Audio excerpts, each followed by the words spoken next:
Marcos capítulo 7, versículo 24, a palavra do Senhor diz: E levantando-se dali, foi para o território dos sírios e dos sidônios.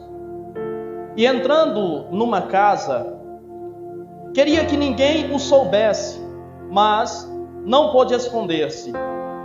Porque uma mulher cuja filha tinha um espírito imundo, ouvindo falar dele, foi e lançou-se aos seus pés. E a mulher era grega, cirofenícia, da nação, e rogava-lhe que expulsasse da sua filha o demônio. Mas Jesus disse-lhe: Deixa primeiro saciar os filhos, porque não convém tomar o pão dos filhos e lançá-los aos cachorrinhos. Ela, porém, respondeu e disse-lhe: Sim, Senhor, mas também os cachorrinhos comem debaixo da mesa as migalhas dos filhos. Então ele disse-lhe: Por essa palavra, vai, o demônio já saiu da tua filha. E indo ela para sua casa, achou a filha deitada sobre uma cama, pois o demônio já tinha saído. Nós sabemos pelos relatos bíblicos que Jesus, ele tem uma atuação na história da humanidade em momentos específicos. Nós percebemos quando a Bíblia relata sobre o nascimento de Jesus e nos diz que Jesus foi procurado por algumas pessoas por ocasião do seu nascimento. E a notícia chega a pessoas importantes, e a notícia chega a pessoas que nem sequer poderiam ou deveriam saber do nascimento de Jesus. E a vida de Jesus ela é posta em risco, e Jesus precisa se ausentar do seu povo. Jesus precisa estar longe do seu povo. A vida de Jesus, em alguns momentos, ela é marcada por esses momentos em que Jesus se ausentava. Algumas vezes Jesus se ausentava para adorar a Deus em oração. Algumas vezes Jesus se ausentava porque ele estava cansado e precisava descansar. Algumas vezes Jesus se ausentava porque o povo queria apedrejá-lo, o povo queria matá-lo, e ele precisava se ausentar. Quando nós olhamos para o relato da história de Jesus, nós percebemos que essa é uma constante e essa é uma realidade na vida de Jesus desde o começo. Desde o começo, Jesus precisa se ausentar para pôr a sua integridade em primeiro lugar. A Bíblia diz que Jesus então retorna após a morte de Herodes. E aí a Bíblia, de certa forma, se silencia a respeito de Jesus. A Bíblia vai mencionar Jesus mais uma vez aparecendo com 12 anos, quando a sua mãe e o seu pai adotivo José, eles vão até Jerusalém por ocasião da festa da Páscoa, e ali eles ficam durante a festa da Páscoa, a comemoração. E a Bíblia diz que quando eles estão retrocedendo para a sua cidade, eles esquecem de Jesus, eles perdem Jesus de vista. E quando eles estão no meio do caminho, eles lembram de Jesus. Como é interessante que muitas vezes nós estamos caminhando com Jesus, nós começamos uma caminhada com Jesus, mas ao longo do trajeto nós perdemos Jesus de vista. Ao longo do trajeto nós percebemos que esquecemos em algum momento Jesus. E eles retrocedem, eles voltam para Jerusalém e começam a procurar, começam a bater nas portas, começam a perguntar para as pessoas, e Jesus tinha 12 anos. E a Bíblia Sagrada diz que eles vão encontrar Jesus no templo. Estando Jesus no templo, a Bíblia diz que ele conversava, ele dialogava com os doutores, com os mestres da lei. E aqueles homens se admiravam pela sabedoria, pela compreensão, pelo entendimento de Jesus. E a Bíblia Sagrada diz que José e Maria chegam até ele e diz: Nós estávamos te procurando. E ele diz: Vocês não sabiam que me convém estar na casa do meu pai. Convém ao filho estar na casa do pai. A Bíblia mais uma vez se silencia sobre Jesus. E dos 12 anos até os 30 anos não se fala de Jesus. A história, a tradição diz que José faleceu, sendo Jesus muito jovem. E Jesus, por ser o filho mais velho, o primogênito de Maria, não era necessariamente filho de José, mas era o primogênito de Maria, ele precisa assumir a responsabilidade da casa. E possivelmente, segundo diz a tradição, Jesus começa a trabalhar com madeiras, assumindo então a função que outrora foi de José. E Jesus trabalha até os seus 30 anos. Quando Jesus completa seus 30 anos, ele vai até o Rio Jordão. E no Rio Jordão está um homem batizando as pessoas e chamando as pessoas ao arrependimento. Jesus aparece de novo em cena. Jesus manifesta-se mais uma vez para a humanidade, não só para a nação de Israel, mas para a humanidade. E João está pregando, e João está dizendo: eu batizo com água para arrependimento, mas após mim vem outro, que eu não sou digno sequer de desatar as suas sandálias, e ele batizará com o Espírito Santo e com fogo. E João está batizando, e as pessoas vêm, e João batiza, e de repente vem e esse é Jesus. E João então olha para Jesus e vê: eis aí o Cordeiro de Deus que tira o pecado do mundo. Aquele homem que vai até ele não é um homem comum, não é um homem normal, não é um homem qualquer. Para todas aquelas pessoas, talvez Jesus fosse apenas mais um, mas João, quando olha, ele vê que não é qualquer um. Eu não sei qual é a visão que as pessoas têm de Jesus. As pessoas podem ter uma visão diversa sobre Jesus. As pessoas podem pensar o que quiserem sobre Jesus, mas aquele que está em conexão com Deus sabe exatamente quem é Jesus, e sabe que Jesus é o Cordeiro de Deus que tira o pecado do mundo. Sabe que o sangue de Jesus foi dado em propiciação, não só pelos nossos pecados, mas pelos pecados do mundo inteiro. As pessoas podem pensar que Jesus foi um pensador, foi um filósofo, foi um médium, foi um profeta, foi um homem muito sábio. As pessoas podem pensar o que quiserem de Jesus, mas você que é espiritual, e as coisas espirituais só se discernem espiritualmente. O homem natural não compreende as coisas espirituais, somente aquele que é espiritual. Se você é espiritual, você sabe quem é Jesus, você sabe que Ele é Deus, você sabe que Ele é Senhor, você sabe que Ele é Salvador, você sabe que Ele é libertador, você sabe que Ele é transformador, você sabe que Ele é aquele que tomou você do pó, das cinzas, da lama em que você vivia, e restaurou a tua vida, e transformou a tua história, e te deu a possibilidade de mais uma vez voltar-se para Deus e compreender que ainda existe um Deus que olha e que cuida de você. Existe um Deus que ainda quer o teu bem. Existe um Deus que ainda trabalha por aqueles que nele esperam. E aí, depois que Jesus entra em cena, Jesus começa o seu ministério. Por que Jesus entra em cena com 30 anos de idade? Porque era a idade onde os homens poderiam ser consagrados a sacerdote.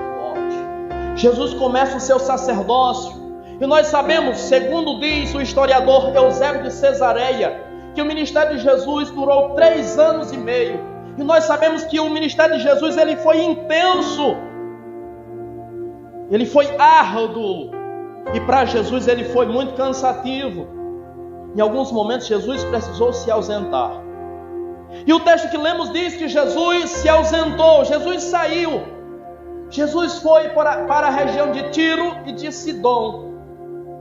Curiosamente não era comum Jesus sair, porque Tiro e Sidom ficavam na região da Fenícia. Não faziam parte de Israel, não faziam parte do povo eleito de Deus, do povo escolhido de Deus.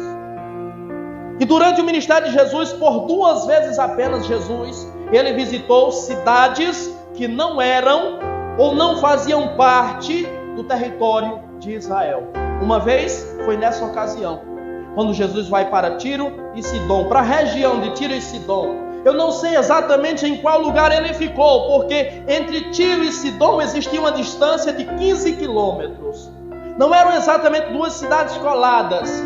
Então eu não sei em qual das 2 cidades Jesus ficou, se Jesus passou um tempo em cada cidade, se Jesus ficou no meio das 2 cidades, eu não sei. Mas a Bíblia diz que ele foi até esta região. E a outra ocasião é quando Jesus entra no barco, e diz a Bíblia Sagrada que Jesus vai para a região de Decápolis.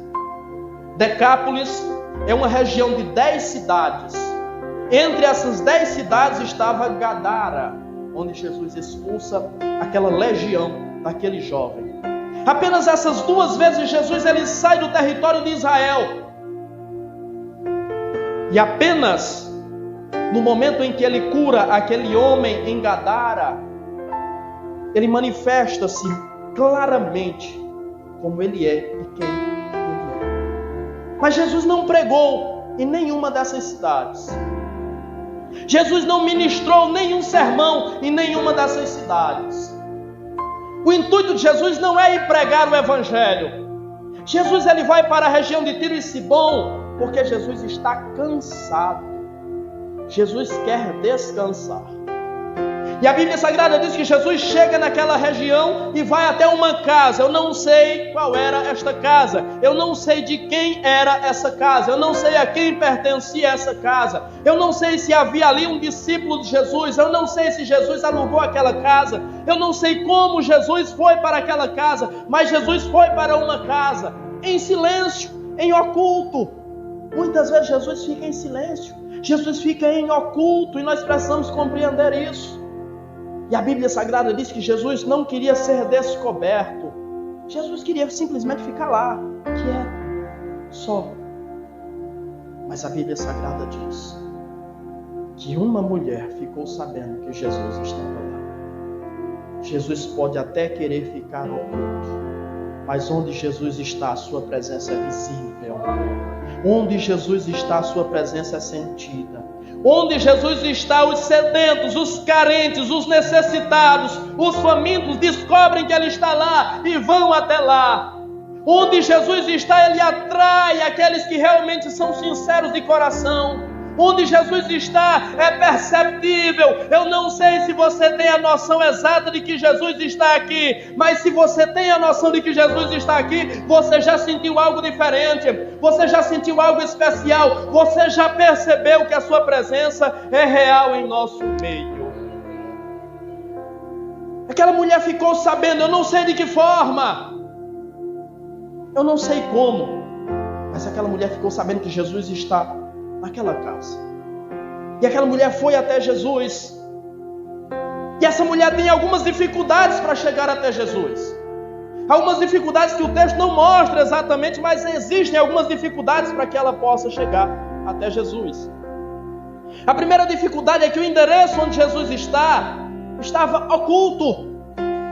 Não foi divulgado amplamente. Jesus não mandou uma comitiva de discípulos anunciando naquelas cidades que Jesus passaria por ali e Jesus estaria ali. Aquela mulher teve que se virar, ela teve que dar um jeito, ela teve que descobrir o endereço de Jesus de alguma forma. Muitas vezes o endereço de Jesus está oculto para nós e nós precisamos esmiuçar, pesquisar, correr atrás para descobrir onde Jesus está e ter o prazer, e ter a alegria, e ter a satisfação de estar onde Jesus está.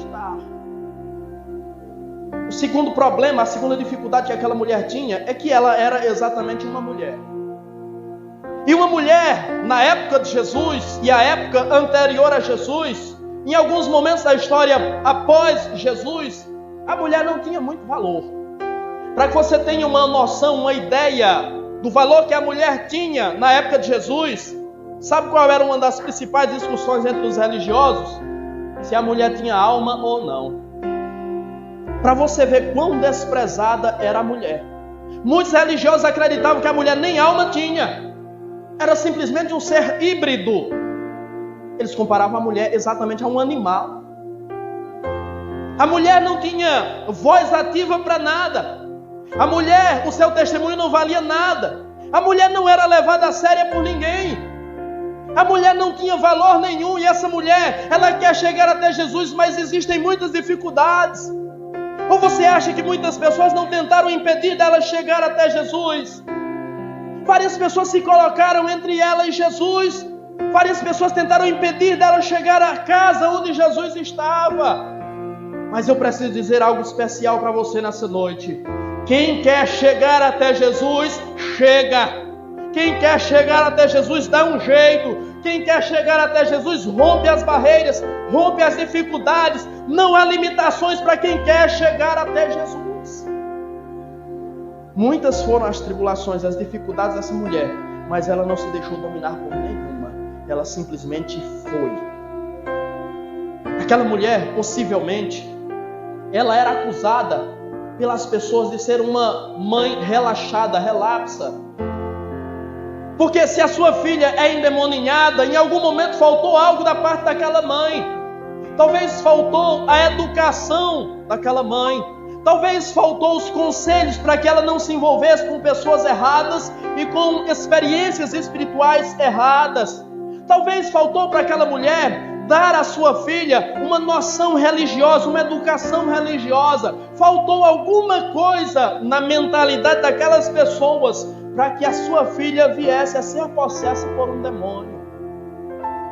Então, você pode ter absoluta certeza, aquelas pessoas tentaram parar ela. Aquelas pessoas tentaram impedir aquela mulher de chegar até Jesus. Mas não se deixe levar, não se deixe dominar, não se deixe limitar, não deixe que ninguém corte o elo que há entre você e Jesus. Não deixe que ninguém se coloque entre você e Jesus, mas vá à presença dele, porque ele pode estar cansado, entre muitas aspas. Ele pode estar cansado, ele pode estar deitado, ele pode estar dormindo, mas quando ele ouvir um grito de clamor, um grito de socorro, ele vai acordar. Quando ele perceber que o vento está soprando, ele vai acordar. Quando ele perceber que as ondas do barco estão batendo no barco, estão quase a ponto de afundá-lo, ele pode estar dormindo, mas ele vai acordar. Vale a pena seguir, vale a pena continuar, vale a pena prosseguir. Jesus só queria descansar. A intenção de Jesus naquela viagem era descansar. Mas inevitavelmente aquela viagem se tornou uma viagem missionária. Jesus levou, ainda que de uma forma indireta, ainda que, vamos colocar entre muitas aspas, ele não tivesse a intenção de salvar ninguém naquele lugar. Mas aquela viagem se tornou uma viagem missionária por causa dessa mulher. E Jesus, que talvez não tivesse a intenção de salvar ninguém naquele lugar, ainda assim ele salvou. A nossa missão, ela tem que ser missionária. E o que é uma missão e uma vida missionária? É que Jesus, ele não pode deixar de ser Deus. E ele não pode deixar de ser percebido onde quer que ele chegue. Talvez você tenha, nós estamos chegando no final do ano, talvez você tenha planejado viajar, tirar férias, ir não sei para onde, para o litoral, ir para uma fazenda, passar alguns dias descansando. Eu não sei o que você tem planejado para o final do ano, mas Jesus está em você, Jesus está com você, Jesus faz parte de você, e Jesus sempre é percebido, Jesus sempre é sentido onde Ele está. Então onde quer que você chegar, você vai ser visto, você vai ser percebido, você vai ser notado. Porque você é bonito? Não. Porque você é cheiroso? Não. Porque você é inteligente? Não. Porque você tem aparência? Não. Porque Jesus está na tua vida. Porque Jesus é real na sua vida. E Ele é percebido através de você. Se tem uma coisa que a pessoa não tira férias, a gente tira férias do trabalho, a gente tira férias da igreja, a gente tira férias da escola. Mas se tem uma coisa que a gente não tira férias, é da fé. Não dá para deixar de ser crente por algum momento, por 2 semanas, por um mês, não dá. Então onde quer que você chegar, a sua vida e a sua missão ainda assim será missionária. Quantas vezes nós chegamos em lugares nos quais nós só queremos resolver alguma coisa, pagar uma conta.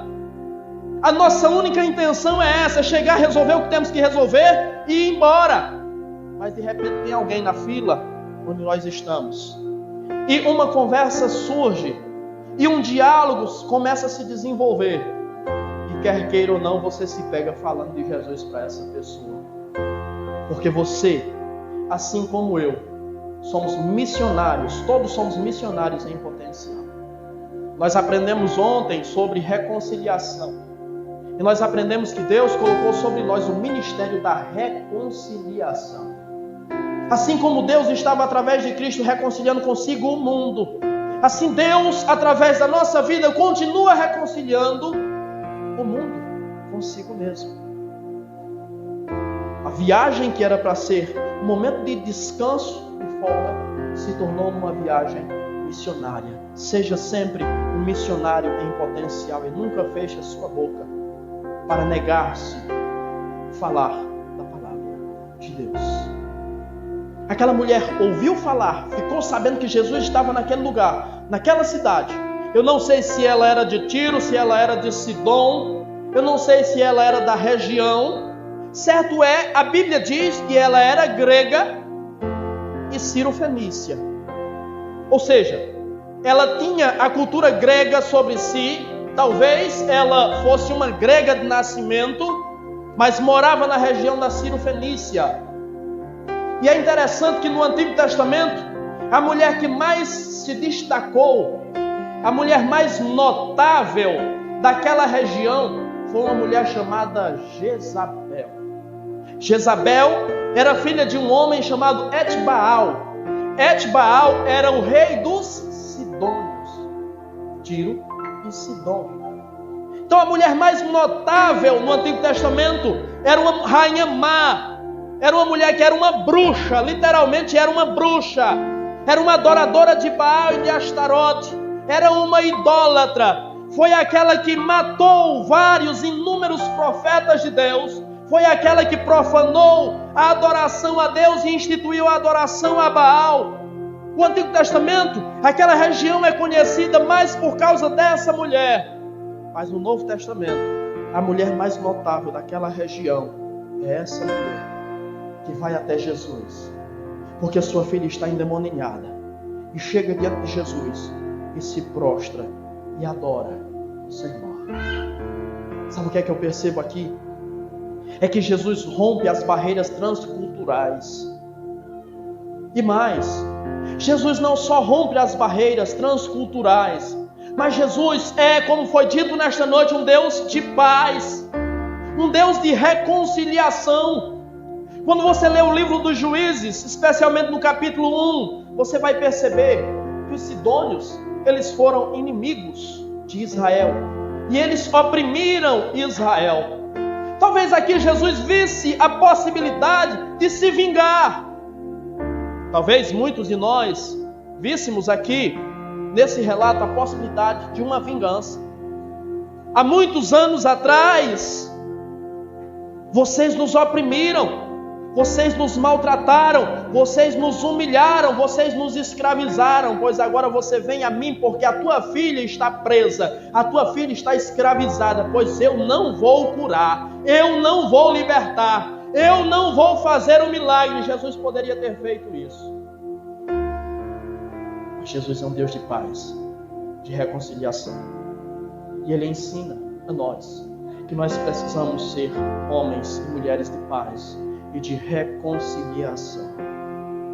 A Bíblia Sagrada nos diz, na carta de Paulo aos Romanos, capítulo de número 12, versículo de número 18: no que depender de vós, tende paz com todos. No que depender de vós, tende paz com todos. E não vos vingueis a vós mesmos, mas dai lugar à ira de Deus. Porque o Senhor disse: a mim me pertence a vingança. Nós precisamos aprender a perdoar. Nós precisamos aprender a fazer o bem a quem nos ofende, a fazer o bem a quem planeja o mal contra nós, a falar bem de quem fala mal de nós, a amar quem nos odeia. Jesus nos disse que se nós só amamos aqueles que nos amam, os ímpios também fazem a mesma coisa. Nós precisamos orar por quem nos persegue. E Jesus não é um Deus que simplesmente ensina, exige, mas é um Deus que faz. Se existe uma coisa que não é real na vida de Jesus, é a hipocrisia. Jesus só nos pede, só nos manda fazer aquilo que Ele mesmo fez, aquilo que Ele é capaz de fazer. Jesus aproveitou esta ocasião para mostrar que Ele não era como os demais. Aquela mulher jamais receberia posição ou teria a oportunidade de se aproximar de Israel, de Jerusalém, muito menos do templo. Eu não sei se você sabe, mas existiam muros que impediam dos gentios, os não-judeus, entrarem no átrio do templo. Eles não podiam entrar no átrio do templo, ou nos átrios, ou nos pátios do templo, porque eles eram pagãos. E Jesus rompe a barreira transcultural, Jesus rompe a barreira da religião, Jesus rompe paradigmas e mostra que Ele é o Deus de toda a terra. Ele é o Senhor de toda a terra.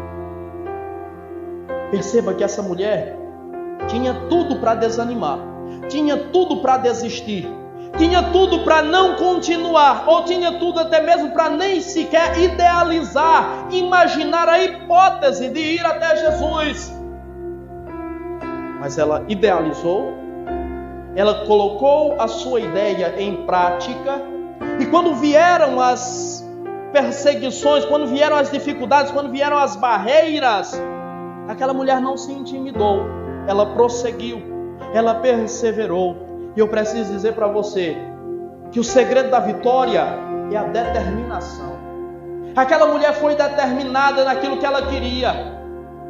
Até que ponto você está determinado? Até que ponto você está determinada no seu ideal, no seu sonho, no seu propósito, no seu projeto? Até que ponto você está determinado e está disposto a enfrentar as barreiras, as dificuldades, as tribulações, a opressão, a perseguição, a afronta, a calúnia, a difamação? Até que ponto você está disposto a enfrentar para chegar até Jesus? Pois o resultado, o segredo da vitória daquela mulher foi exatamente a determinação. A determinação conduz à vitória. Pessoas que não têm determinação nenhuma, elas não chegam a lugar nenhum. Após a sua determinação, ela chega até Jesus. E quando ela chega até a presença de Jesus, a Bíblia Sagrada diz que a primeira coisa que ela faz é se prostrar diante dele. E quando ela se prostra diante de Jesus, ela está reconhecendo quem Jesus é. O segredo de receber a bênção, ou sequer ser recebido por Jesus, é reconhecer quem Ele é. Quem Ele é para você. Certa vez Jesus pergunta para os seus discípulos: quem dizem os homens ser o Filho do Homem? Eles dizem, uns dizem que o Senhor é Elias, outros dizem que o Senhor é Jeremias, outros dizem que o Senhor é um profeta, outros dizem que o Senhor é João Batista. Ele disse: e vocês? Quem vocês dizem que eu sou? É uma pergunta um tanto quanto redundante, porque ele pergunta respondendo. Vocês, quem dizem que eu sou? Ele já está dizendo quem é. Ele é o eu sou. Ele é o eu sou. E para você, quem Ele é? Jesus é meu amigo. Jesus é, como alguém falou, e não só falou, mas até escreveu um livro. Jesus é o maior psicólogo do mundo, e eu respeito essa pessoa profundamente, é um irmão na fé. Mas eu não classificaria Jesus por um nível tão baixo. Jesus é meu conhecido. Jesus é alguém com quem eu me relaciono uma vez por semana, 2 vezes por semana. É alguém que eu vou ouvir a sua palavra. Quem é Jesus para você? Jesus tem que ser mais do que um amigo para você. Jesus tem que ser mais do que um psicólogo para você. Jesus tem que ser muito mais para você do que essas qualificações pequenas que se fazem sobre Jesus. Jesus tem que ser o seu Deus. Jesus tem que ser o seu Senhor. Jesus tem que ser por você adorado. Jesus tem que ser na sua vida o eu sou. Quando aquela mulher se prostra diante de Jesus, ela está reconhecendo: Ele é meu Senhor e Ele é meu Deus. E mais na frente ela vai dizer: sim, Senhor, mas também o os cachorrinhos comem das migalhas que caem da mesa dos filhos. Ela reconhece Jesus como Senhor. Ela reconhece Jesus como seu Deus. Não perca de vista que essa mulher é cirofenícia, é grega. Ela não tem absolutamente nada a ver com Israel. Ela não tem nada a ver com o judaísmo. Mas quando ela procura Jesus, quando ela vai até Jesus, quando ela deposita sua confiança, sua esperança em Jesus, quando ela exerce fé em Jesus, ela é abençoada. Ela recebe o milagre da parte de Jesus. E eu percebo, e isso é real, que existem muitas pessoas lá fora que têm confiado em Deus, que têm exercido fé em Deus, e que pela misericórdia de Deus e pela sua graça comum, a qual alcança todos os seres humanos, têm recebido milagres, têm sido abençoados. Mas eu percebo, e é uma realidade também, que existem muitos que são filhos, existem muitos que estão dentro da casa, e a sua vida vai de mal a pior. O que é que está errado? O que é que está acontecendo? Os que não são filhos estão recebendo, e os filhos estão deixando de receber. Lembra da parábola do filho pródigo? O filho mais novo saiu de casa, foi embora e gastou tudo quanto tinha, e perdeu tudo. Depois volta para casa arrependido. Depois volta para casa na miséria, sem nada. Durante todo esse tempo, e eu não sei quanto tempo se passou para que tudo isso acontecesse, um dos filhos daquele homem continuou em casa. Continuou trabalhando, continuou servindo o pai, continuou fazendo tudo. Continuou cumprindo o papel de filho. Mas quando o filho mais novo retrocede e chega em casa, o filho mais velho está no campo, está trabalhando, está sendo missionário. E quando ele se aproxima da casa, a Bíblia Sagrada diz que ele ouve as músicas e as danças. E quando ele ouve aquilo, ele chama o empregado e pergunta: o que é que está acontecendo lá dentro de casa? Ele diz: o teu irmão voltou são e salvo, voltou com vida. E o teu pai mandou matar um novilho cevado e fez uma festa para ele. E a Bíblia Sagrada diz que ele fica emburrado, talvez sentou-se na calçada e ficou lá, não quis entrar. E a Bíblia diz que o pai vem até ele e pergunta: filho, por que você não entra? O que está acontecendo? Vamos festejar, o teu filho foi recolhido são e salvo. Ele voltou bem, ele voltou com saúde. E ele disse: meu pai, todos esses anos eu tenho te servido fielmente, e o Senhor nunca me deu nem sequer um cabrito para que eu pudesse comemorar com os meus amigos. Existem aqueles que continuam dentro de casa, mas não desfrutam de nada. As bênçãos estão à disposição, o milagre está à disposição, o poder está caindo, a virtude está caindo, a unção está caindo, mas os filhos não desfrutam de nada. Até quando você vai se permitir viver desta forma? Até quando você vai viver nessa inconstância? Até quando você vai permitir-se viver paralisado? Em nome de Jesus, o mar da graça, o rio da graça está correndo, então mergulhe nele em nome de Jesus. A bênção está sendo depositada, a bênção está sendo oferecida, a bênção está passando, então pega ela, pega os milagres, pega a unção, pega o poder de Deus, não deixa passar não. Porque enquanto você está cochilando na presença de Deus, existem pessoas que têm demonstrado mais fé do que você, estão sendo abençoadas. Não se permita viver na mesmice. Não se permita não desfrutar daquilo que o Pai tem proporcionado para os seus filhos. O pai representava Deus e logicamente era educado. Se fosse um pai mal educado, ele diria: não comeu o cabrito porque não quis, mas estava toda a fazenda aí. Você poderia matar não só o cabrito, mas o boi que você quisesse para fazer um churrasco com seus amigos. A bênção está à disposição, o milagre está à disposição, o poder está à disposição. Mas cabe a você tomar posse disso. Cabe a você se posicionar. Enquanto você está cochilando e as coisas na sua vida vão de mal a pior, existem pessoas que estão sendo abençoadas. Então entra na bênção também. Em nome de Jesus, não se permita continuar desta forma. Ela diz: Senhor, a minha filha está miseravelmente endemoninhada. Jesus diz: não convém, não é bom, não é lícito, não é interessante se tire o alimento dos filhos para deitá-los aos cachorrinhos. Talvez aqui tenhamos a percepção de que Jesus foi mal educado com aquela mulher. Mas na realidade, para um judeu, os gentios, de fato, eram como cachorros. Existe uma palavra, a palavra é goim, que é a palavra cão, para quem não é judeu. Eu não sei se ainda é usado hoje em dia essa palavra, mas era usado.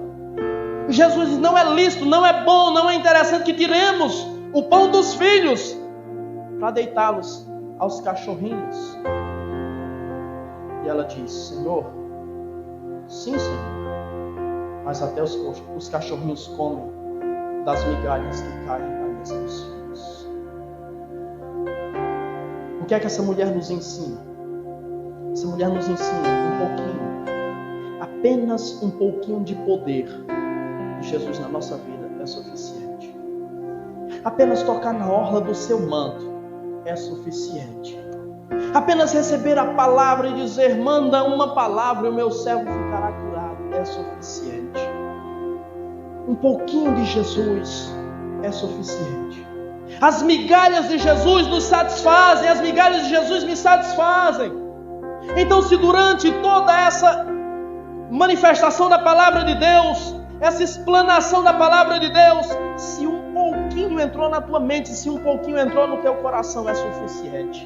É alimento suficiente para te sustentar, para te firmar, para te manter de pé na presença de Deus.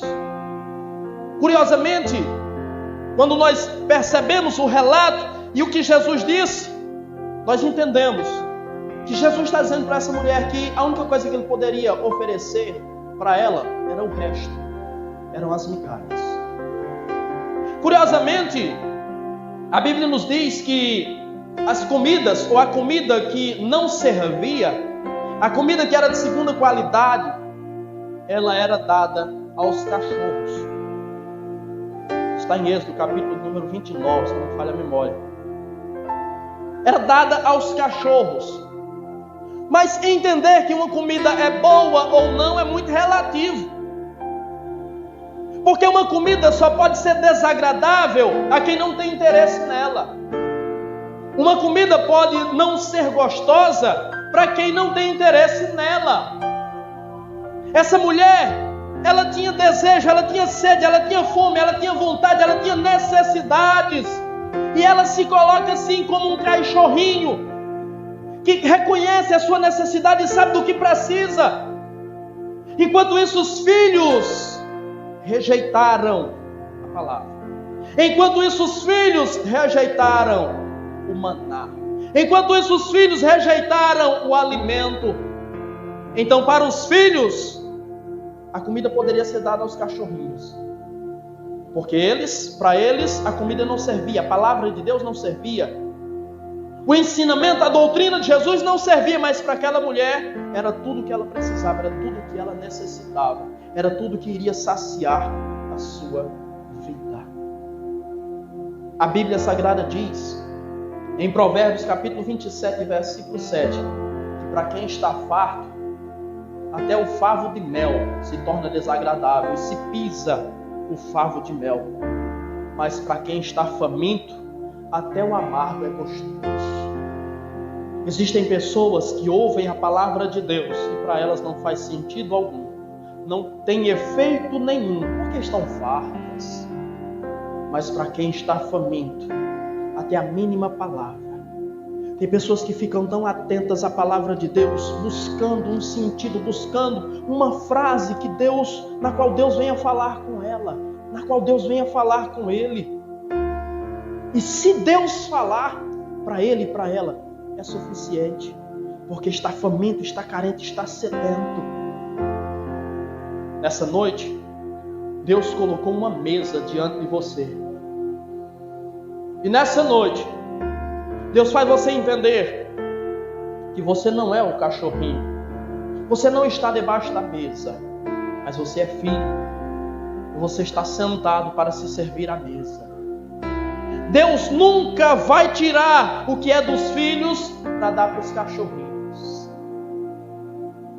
Guarde essa palavra. Deus nunca tira o que é dos filhos. Deus nunca deixa de dar ao filho o que lhe pertence. Deus nunca deixa de abençoar o filho para abençoar o cachorrinho. Ah, pastor, mas o senhor acabou de dizer que tem gente que não está desfrutando. Uma coisa é Deus dar ou deixar de dar. Outra coisa é você receber. Deus não deixa de te dar. Deus não deixou de dar a palavra a Israel. Mas Israel não quis. Uma coisa é Deus dar, outra coisa é você receber. Mas certo é que Deus não tira nada dos filhos para dar aos cachorrinhos. Essa mulher entendeu o que Jesus estava falando. E você precisa entender o que Jesus está falando. Você precisa ter o real discernimento, a sabedoria, o entendimento para compreender a palavra de Jesus, para entender o que Jesus está falando. Uma das coisas que tem se tornado a maior dificuldade na vida das pessoas é de não ter o discernimento, não ter a compreensão daquilo que Jesus está falando. Porque existe uma coisa chamada multiforme sabedoria de Deus, e Deus fala de diversas formas a vários públicos. Aí talvez você diga, pastor, aqui na igreja tem apenas um público. Não, você está equivocado, você está enganado. Cada pessoa é um público diferente, porque cada pessoa ouve a palavra de um jeito, cada pessoa entende a palavra de um jeito, cada pessoa aplica a palavra de um jeito, cada pessoa tem uma vida e a palavra se encaixa de uma forma diferente na vida dessa pessoa. Então o problema que muitas vezes tem ocorrido na vida dos cristãos é que lhes tem faltado discernimento para compreender a palavra de Deus, compreender o que Jesus está falando. E às vezes Jesus está falando com você de uma forma tão direta, tão profunda, tão carinhosa, tão amável. Você não compreende, você não entende. Talvez você comece a pensar, alguém foi falar da minha vida para o pastor está usando o púlpito para falar diretamente comigo. Irmão, eu não sei da tua vida, eu não sei da tua história, mas Deus sabe. Deus sabe das tuas carências, Deus sabe das tuas necessidades, Deus sabe a palavra que você precisa ouvir. Então peça a Deus discernimento, peça a Deus compreensão para entender e receber e praticar a palavra que Deus dispensa sobre a sua vida. Não deixe a palavra passar dispersa sobre você não, mas em nome de Jesus, receba a palavra que Deus tem mandado para o seu coração nessa noite. Não deixe a palavra de Deus se perder na sua vida, em nome do Senhor Jesus Cristo. A Bíblia Sagrada diz que após a expressão de fé dessa mulher, dizendo, sim Senhor, mas até os cachorrinhos comem das migalhas que caem na mesa do seu Senhor. Jesus diz, por causa da tua palavra, por causa da tua palavra, a tua filha está livre. Por causa da tua palavra, por causa da tua disposição, por causa da tua fé, por causa da tua compreensão, por causa da tua atitude, a tua filha está liberta, a tua filha está curada, a tua filha está salva. O milagre de Deus depende das suas palavras para acontecer na sua vida também. Muitas vezes Deus, Ele nos quer abençoar. E muitas vezes Deus já preparou tudo para manifestar a bênção sobre as nossas vidas. Mas as nossas palavras impedem que a bênção de Deus recaia sobre a nossa vida. As nossas palavras de murmuração muitas vezes. Ou muitas vezes a nossa língua inconversa, a nossa língua não convertida, a nossa língua que por alguns momentos nós terminamos emprestando para Satanás, para falar impropérios, para falar bobagens, para falar assuntos ilícitos, para fofocar, A nossa língua que é emprestada a Satanás para que ele faça da nossa língua o que bem entender. Muitas vezes impedem o milagre de Deus, da bênção de Deus, da provisão de Deus chegar até as nossas vidas. Nunca esqueça que Jesus nos ensinou que nós prestaremos conta a Deus de todas as palavras que nós falamos.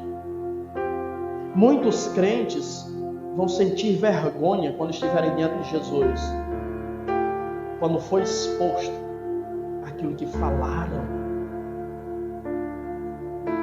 Porque a Bíblia Sagrada diz que até aquilo que se faz em secreto será revelado. Muitas pessoas vão se envergonhar. E eu tenho certeza que Jesus nos dará a possibilidade de percebermos quantas bênçãos nós deixamos de receber por causa daquilo que nós falamos. A boca é a fonte da bênção, tanto para os demais como para nós. É com a boca que nós confessamos que Jesus é Senhor. Romanos capítulo 10 e versículo 9.